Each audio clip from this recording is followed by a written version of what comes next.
হয়তো ভিন্নতা ছিল, চেয়ারটা ভিন্ন ছিল, এই জায়গায় দাঁড়ায় তিনি ছড়ায় বসছিলেন। এইভাবেই একজন একজন করে আমরা সব আল্লাহ তাকে সারা দিয়ে চলে যাওয়া লাগে। আজকের এই মাহফিলে বসে সম্ভ্রান্ত সহজ সরল ইমানদার হন, চক্ষুটা বন্ধ হতে দেরি হবে, যিনি জান্নাতি বানায়া দিতে দেরি করবেন না তিনি কে? জীবনে সহজ সরল হওয়া লাগে, সহজ সরল হওয়া লাগে জীবনে।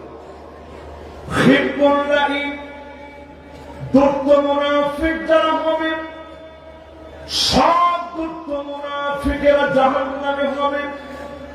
সহজ সরল লোকদেরকে দিয়ে আল্লাহর জান্নাতটা যিনি ভরপুর করে দিবেন তিনি কে? সে আল্লাহর প্রশংসা আরো একটা বার করছি, আলহামদুলিল্লাহ। আল্লাহ পাকের প্রশংসা আদায় করে নবীজির নামে একটা বার আমরা দরুদ শরীফ পড়ি, সকলে মিলে কণ্ঠকে এক করি, নবীজির নামে একটা বার করি, মুহাম্মাদুর রাসূলুল্লাহ সাল্লাল্লাহু আলাইহি ওয়াসাল্লাম।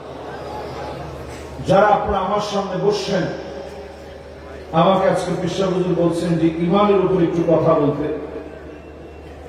সময় যেহেতু খুব বেশি লম্বা নেওয়ার কোন সুযোগ নেই, এই মাহফিলটা অন্যান্য ৮-১০টা মাহফিলের মতো নয়। এই মাহফিলটি জাতির জন্য একটা পাথর, এই মাহফিল থেকে অর্জিত হয়। ইমানের ব্যাপারে কথা বলতে সূরা হুজুরাতের ১৫ নং আয়াতে কারিমা আমি তেলাওয়াত করেছি। আল্লাহ রাব্বুল আলামিন ইরশাদ করেন, ইন্নামাল মুমিনুনা আল্লাযীনা আমানু বিল্লাহি ওয়া রাসূলিহি সুম্মা লাম ইয়ারতাবু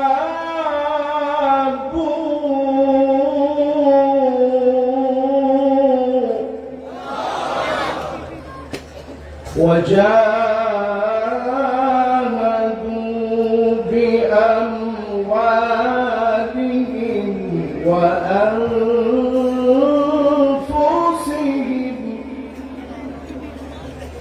আল্লাহ রাব্বুল আলামিন ইরশাদ করেন, নিশ্চয়ই মুমিনেরা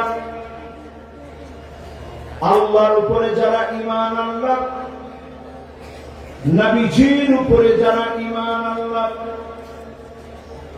সন্দেহ সংশয় যারা পোষণ করে না, জান দিয়ে মাল দিয়ে যারা জিহাদ করলেন, জীবন দিয়ে যারা জিহাদ করলেন, প্রাণবন্তই লড়াই যারা করবে, চক্ষুটা বন্ধ হতে দেরি হবে, জান্নাতের মালিক বানাতে যিনি দেরি করবেন না তিনি কে? যতজন আমার সামনে বসা আছেন এই মুহূর্তে ইমানের পথে পরীক্ষা এসে বারবার। সুমাইয়া রাদিয়াল্লাহু তাআলা আনহা পরীক্ষা দিয়েছেন, ইয়াসির পরীক্ষা দিয়েছেন, আম্মার পরীক্ষা দিয়েছে। তপ্ত বালুর উপরে রেখে বর্ণগুলা গরম করে শরীরে পড়ায় দেওয়া হয়েছে, বর্ষা দিয়ে লজ্জাস্থানে আঘাত করা হয়েছে।